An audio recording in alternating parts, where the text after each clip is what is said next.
Taylor is a Lisp-like functional language for computable and immutable specifications interpreted by WebAssembly in the Ethereum virtual machine. Taylor has reached version 0.0.2 and a breakthrough. You can now use it to implement the classic ballot contract example from Solidity. And this is how the code looks like now. On the left we have Taylor and on the right we have Solidity. So we have two structs defined, voter and proposal. And this is how they look on the Taylor side. We also have a mapping named voters from an address to a voter type struct. And this is our map here. We also save the chairperson, which is the owner of the contract, and we do this here in Taylor. Now in Solidity we have a constructor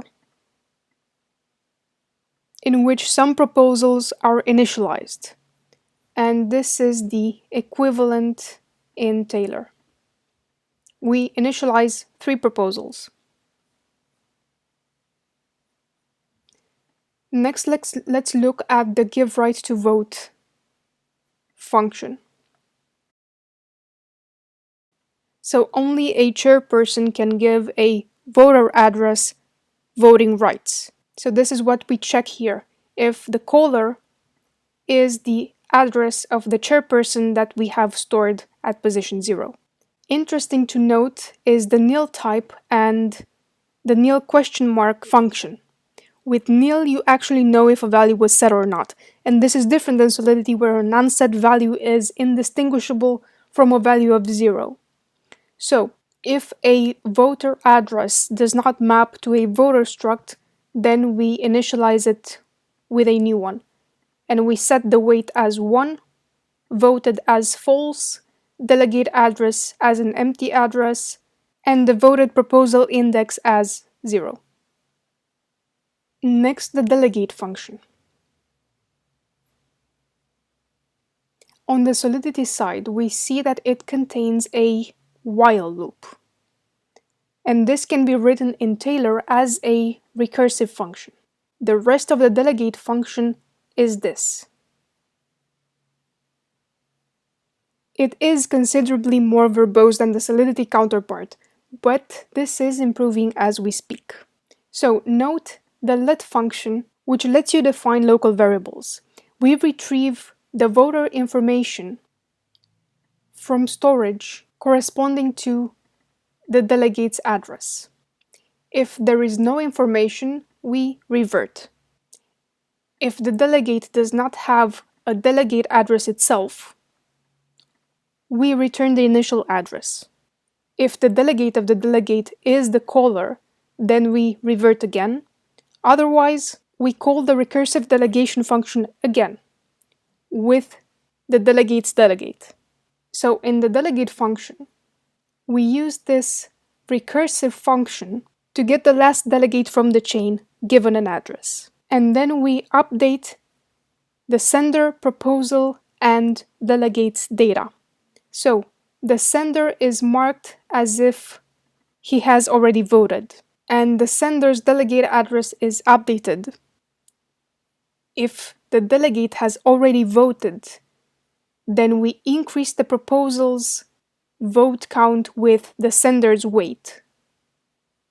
And otherwise, the delegate's vote weight is increased with the sender's.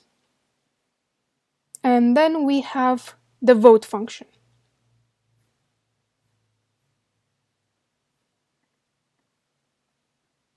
Which uses the sender and proposal information and updates the sender and proposal data. So we mark the sender as someone who voted and store the proposal index. And we increase the proposal's vote count with the weight of the sender. We are now on a Taylor contract that has the ballot functionality activated. So let's see all the inserted proposals. And here they are. Notice that proposal with index 2 is actually proposal 3. Now let's see if I, the chairperson, can vote or not. And I cannot vote, so my information is nil. And if we actually try to get this information, this is how it looks. It's empty. But I can give myself voting rights.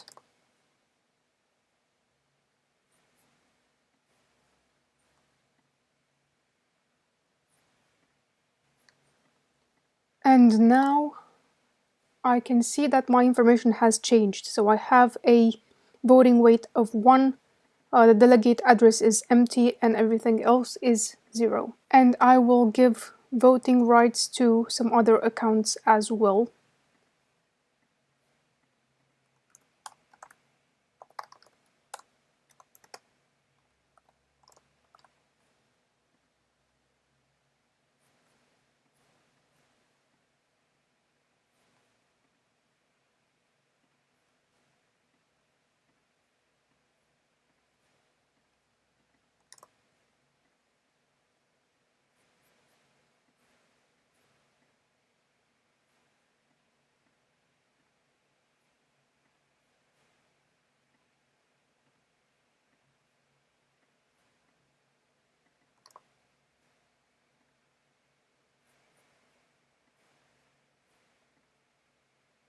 And then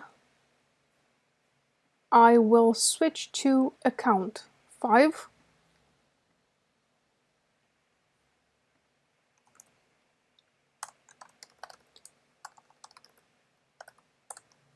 And I will delegate my vote to account 6.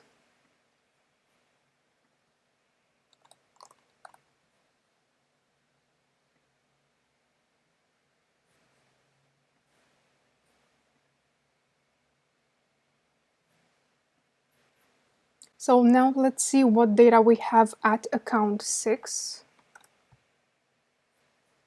And we see that the voting weight has increased to 2. Now let's see what happened at account 5.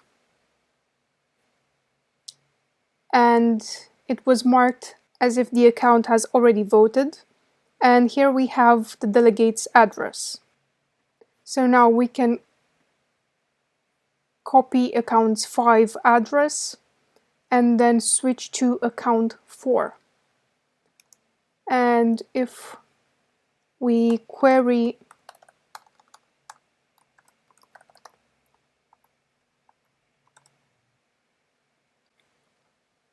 we see that there's no delegate address and the weight is 1.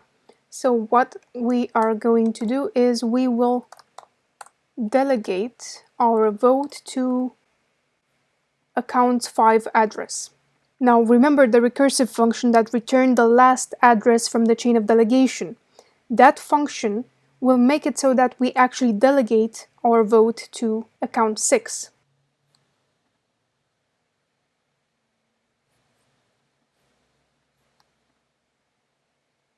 Okay, so now we can go to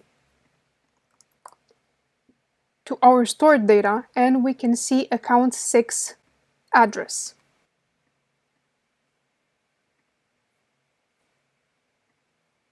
It's the same. So now if we go to account 6,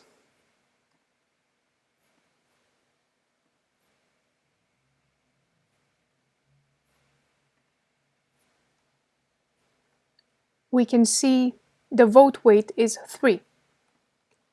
So let's vote for the proposal with index 1.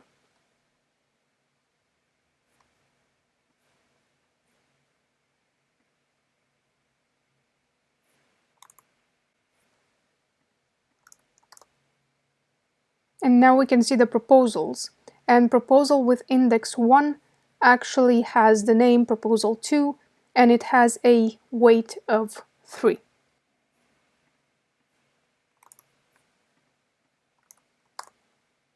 And account 6 is marked as someone who voted. And 1 is the index of the proposal that account 6 has voted on.